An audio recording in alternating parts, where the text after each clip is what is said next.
There comes a moment when something shifts. It's not loud, it's not obvious, but suddenly, the way you see the world changes. The things that once felt certain start to feel hollow. The beliefs you held on to no longer fit, and a quiet, unsettling question begins to form in the back of your mind.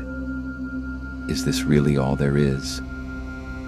They say higher consciousness is about peace, wisdom, and enlightenment. They tell you it's a path of clarity and awakening. But those who have truly walked this path know there's another side to the story. Because something happens when you begin to wake up.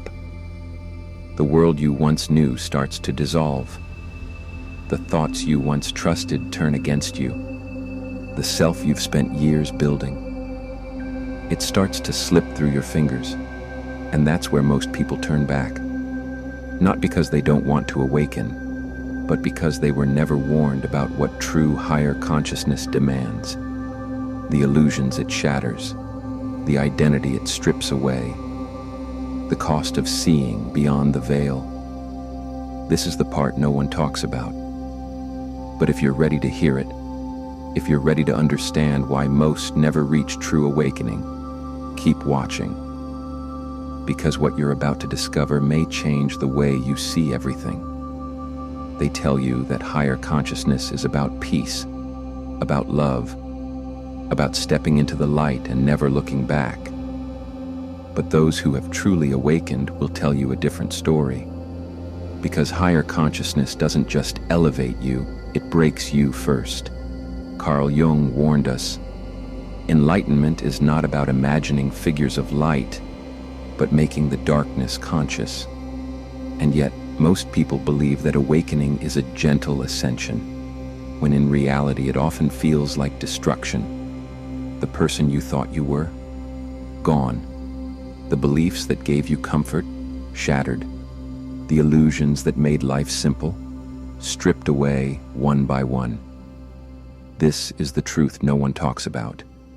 Awakening is not an escape from suffering. It's an unmasking of everything you once hid from. The pain, the fears, the lies you told yourself just to fit into a reality that was never real to begin with. Most will resist this stage, mistaking it for failure. But the few who push through, they are the ones who discover what's on the other side of the collapse. And that's what we're about to explore next. The closer you get to true awakening, the louder your mind will scream. The ego is not just a part of you, it is the identity you've spent your entire life protecting. And the moment you begin to question it, to dissolve the illusions it created, it fights back with everything it has. Eckhart Tolle explains that the ego thrives in unconsciousness. It survives by keeping you distracted, lost in thought, attached to the past, and fearful of the future. Because if you were to truly awaken, if you were to step into pure awareness, it would mean the ego's reign is over. And that's why the moment before a breakthrough often feels like a breakdown. Your fears intensify.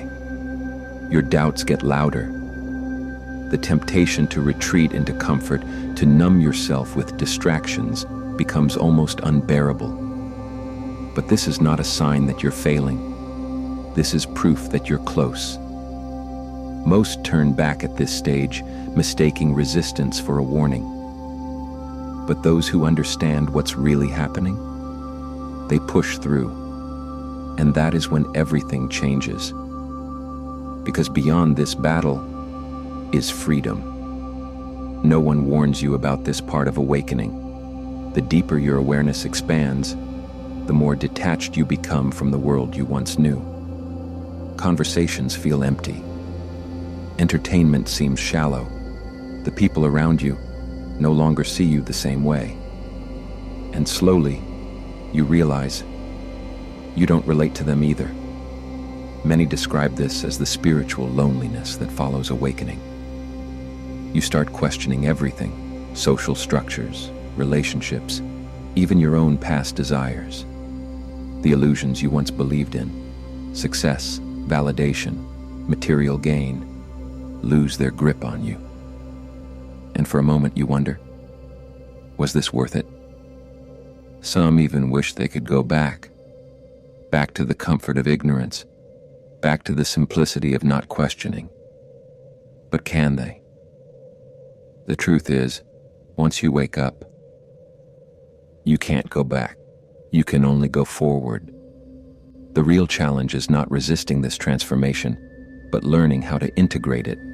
Because beyond the isolation, beyond the discomfort, lies something greater: clarity, authenticity, and a connection to life deeper than anything you've ever known. But the next challenge, learning to exist in a world that no longer feels like home. The greatest paradox of higher consciousness: the harder you try to grasp it, the further it slips away. Your mind will tell you that you need control, that if you can just figure it out, plan it, think your way through it, you'll finally reach enlightenment. But the higher mind doesn't operate within logic. It exists beyond it.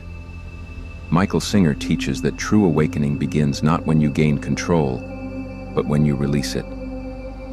The moment you stop fighting, stop resisting, stop trying to force understanding, something shifts.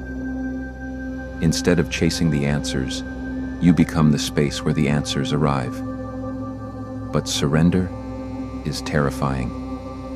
The ego fears the unknown more than anything, because it thrives in certainty. It will do everything to keep you within the familiar, even if that means keeping you trapped in limitation. So, the real question isn't how to awaken. It's whether you're willing to let go of the need to know, because when you finally surrender, when you allow yourself to dissolve into the unknown, that's when higher consciousness takes over. And what comes next? That's something no mind can ever predict.